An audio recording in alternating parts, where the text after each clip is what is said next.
there became this flip. The CIA, the State Department, they still oppose left-wing socialism, communism, but the biggest threat that they see is right-wing populism, neoliberalism. And so this is why they went after Bolsonaro and tried to stop him from winning in 2018. Bolsonaro supporters were censored on Twitter, Facebook, YouTube, all the major platforms between 2017 and 2018. So they started to take to end-to-end encrypted chats in order to circumvent that censorship. So that's WhatsApp and Telegram are the main players there. And also, for folks who are familiar with this alternative, they had nowhere to go because they were censored because of all this government pressure on them in Brazil. But they took to WhatsApp and Telegram.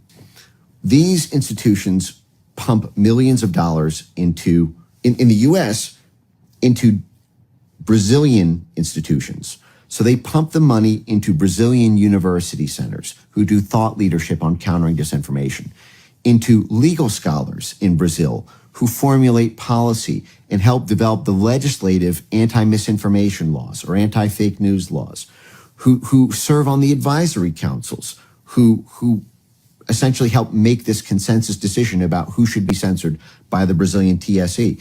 And even many of the partnered flaggers to actually target who should be censored in Brazil are U.S. State Department and USAID funded, democracy funded institutions like the Atlantic Council, for example, which actually serves as one of the trusted flaggers of the Brazilian TSE court. De Moraes, his court has about 70 of these trusted flaggers in his program. And one of them is the Atlantic Council. The Atlantic Council has 7 CIA directors on its board. It receives annual funding every year from the Army, the Navy, the Air Force, and the Marines. Annual funding from the National Endowment for Democracy, which is a CIA cutout. It receives millions of dollars from U.S. taxpayers.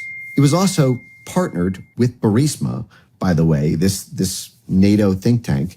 It has 7 CIA directors on its board, and lo and behold, it is serving as the deputy arm of De Moraes in Brazil, even creating network maps of who to be censored.